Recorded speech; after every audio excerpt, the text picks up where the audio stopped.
Cuba. ¿Por qué? ¿Y cómo? Introducción.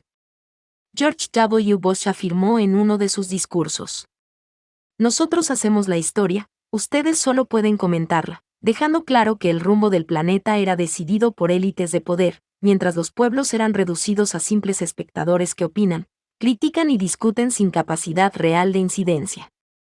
La humanidad no fue creada directamente por los genetistas de la Federación Galáctica de la Luz, sino que se concedió un permiso especial a una raza humanoide reptiliana, los Anunnakis, que, aprovechando condiciones muy particulares del planeta Tierra y de la galaxia, diseñaron a la raza humana con debilidades específicas para poder ser manipulada y sometida dentro de un sistema artificial, la Matrix 3D.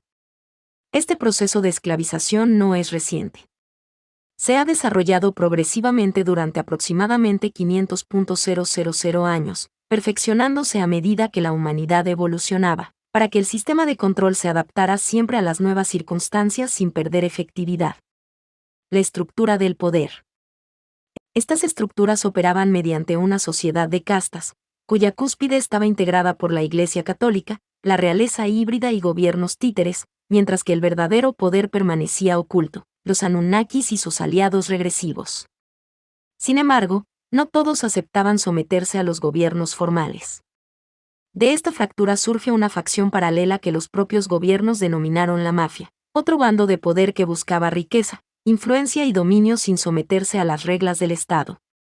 El dinero se convirtió entonces en el principal instrumento de control. Gracias a él, esta mafia logró consolidarse, crear grandes corporaciones y terminar influyendo decisivamente en la economía y la política global. Cuba en los años 50. Por su posición geográfica estratégica, extremadamente cercana a Florida, Cuba se transformó en el lugar ideal para que las corporaciones vinculadas a la mafia estadounidense se instalaran y operaran sin restricciones. El presidente Fulgencio Batista facilitó este proceso abriendo las puertas a la inversión norteamericana, otorgando incentivos y beneficios estatales. Cuba se convirtió rápidamente en un paraíso para negocios de todo tipo, casinos, lavado de dinero y corrupción política. No solo la mafia se asentó en la isla, sino que congresistas, jueces y altos funcionarios estadounidenses eran invitados con frecuencia. Allí encontraban un entorno sin límites ni consecuencias, donde podían satisfacer sus deseos más extremos, lo que aseguraba su lealtad y protección institucional. El problema para los Estados Unidos. Esta situación comenzó a representar una amenaza para el propio gobierno estadounidense. La mafia estaba construyendo un centro de poder autónomo fuera de su control, con capacidad para influir en decisiones políticas internas y externas. Estados Unidos comprendió que, si no se intervenía, este modelo podría replicarse de nuevo en Cuba o en otros países con condiciones similares. El plan maestro. La solución fue inhabilitar a Cuba como refugio de la mafia. Para ello, se diseñó una operación estratégica que consistió en llevar al poder a Fidel Castro, quien fue formado, entrenado y financiado por la CIA para derrocar a Batista.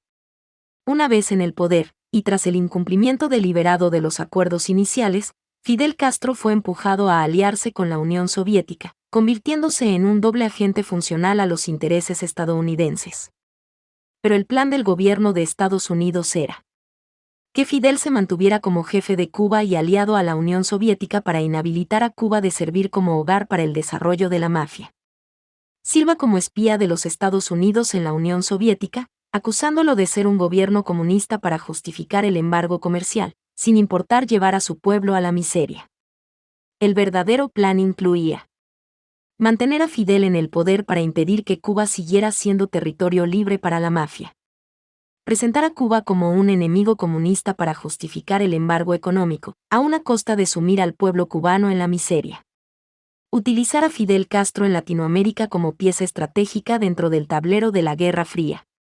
Esto explica por qué Fidel Castro nunca fue realmente un objetivo a eliminar, y por qué se mantuvo en el poder durante décadas. Consecuencias y escalada.